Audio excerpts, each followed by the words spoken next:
All right, here's your first example. I can't really write out the directions anymore because these problems are so long that I need the board space. So here's the function, y equals x to the third minus 9x squared plus 27. So what I want you guys to do is find the intervals over which this function is increasing, decreasing, or constant. And then the second thing I want you to do is find the intervals over which it's concave up, concave down. And then the third thing I'm going to ask you to do is use all of those values to sketch the graph. So in order to find the intervals over which the function is increasing, decreasing, or constant, the first thing you have to do is find the first derivative. All right, so our first derivative, nice and easy, just need the power rule, is going to be 3x squared minus 18x.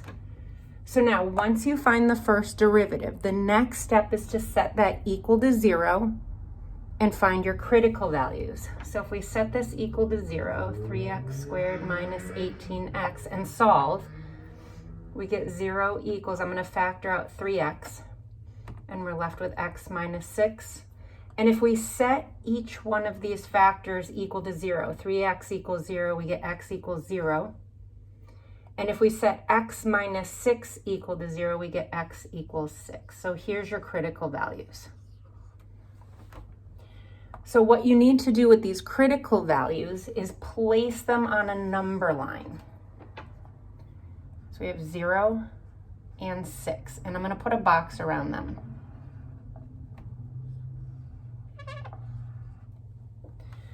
So we have to test numbers between negative infinity and 0. Then we need to test a number between 0 and 6, and then test a number between 6 and positive infinity. So I'm going to stick to easy numbers. So I'm going to test negative 1. I'm going to test positive 1, and I'm going to test 7. So what you need to do now is go to your first derivative, not the original function. Go to your first derivative, and you're going to plug in negative 1, positive 1, and 7. So if I were to plug negative 1 into this first derivative, I am going to get negative 1 squared, which is a positive, and then negative 18 times negative 1. You don't actually care what value you get. You just want to know if you get a positive or a negative value. So if you were to plug in negative 1, you're going to end up with 3 plus 18, which is positive 21. But again, you don't care what the actual number is. You just need to know if you're going to get a positive or a negative. So when we plug in negative 1, we get a positive value. So now look at positive 1. If we plug in positive 1 to our first derivative, we're going to get 3 minus 18. That's going to give us a negative number. So I'm just going to put negative here.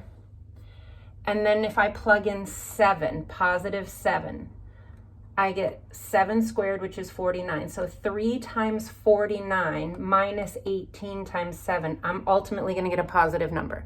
And again, you can plug that into your calculator just to verify. But when I plug in 7, I will get a positive number. So what this means is the interval over which our function is increasing, our function is going to be increasing from negative infinity to 0 and from 6 to positive infinity because we got positive values. Our function will be decreasing over the interval from 0 to 6. So that's how you find your intervals of increasing, decreasing, and constant. If you were to get 0 instead of a positive or a negative number, if when you plugged in these test values you got a 0, that means it's constant. It's not increasing or decreasing, it's now constant. So now I want to find the intervals over which this is concave up or concave down. So we're going to take our first derivative, y prime equals 3x squared minus 18x. And now we have to use this to find the second derivative. So all you do is take the derivative of the first derivative. So your second derivative, y double prime, this is the symbol. So take the derivative of 3x squared minus 18x. So you get 6x minus 18. Here's your second derivative. Just like with the first derivative, we're going to set this equal to 0. And we get 6x minus 18. And if we solve this, we get x equals 3. So there's our critical value. So now we need to do exactly the same thing we did before. We are going to put 3 on a number line. I'm going to put 3 right here on the number line. And I'm going to pick numbers to test in those intervals. I'm going to test 0, all right, because 0 comes before 3. That's one of the easiest numbers to test or to use. And I'm going to test 4. So take 0 and 4, these test numbers, and you are going to plug them back into your second derivative. So if I plug in 0 for x, I get 0 minus 18. I get a negative number. So I'm going to put negative right here. And if I were to plug in 4, 6 times 4 is 24 minus 18, I get a positive number. So now this is going to help me determine the concavity. Sorry, I keep putting my pen away. So this function is going to be concave down wherever you have a negative, the interval where you have negatives.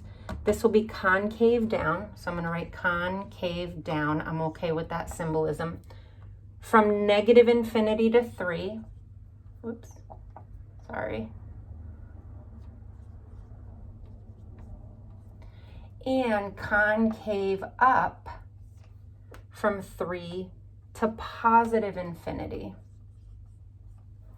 Now we want to use all of this to sketch the graph. So the next thing that you guys need to do is actually find the critical points. These right here represent your relative minimums and maximums. So in order to find these critical values, I'm going to put CV, critical values. If I go back and plug in 0 and 6 to my original function, okay, the original function. So when you plug in 0, you're going to get 27. All right, and because we're going from increasing to decreasing, this is going to be a relative max. My function's going from increasing to decreasing, so think increasing to decreasing, that means a relative max. If I take 6 and plug it back into my original function, I get a y value of negative 81. So 6 comma negative 81. Now think about this. My function's going from decreasing to increasing, so at 6 comma negative 81, this is going to be a relative minimum. Then go down here. The 3 is where you're going to find your inflection point. If you were to take 3 and plug it back into the original function, you're going to get a y value of negative 27. So 3 comma negative 27, this is your inflection point. So these two critical values, when you plug them back into the original, are going to give you your relative minimums and maximums. This critical value right here, when you plug it back into the original, is going to give you the inflection point. So now I want to use all of these critical values to sketch the graph. Now this is just a sketch. I don't have any graph paper that's going to go up to 27 down to negative 81. So this is just going to be a sketch. So if I were to draw an XY coordinate plane,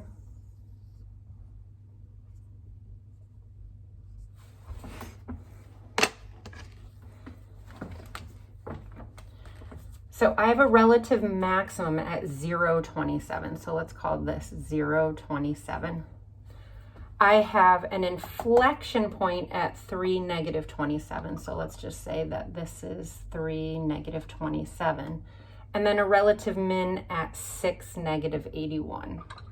So here's 6, negative 81.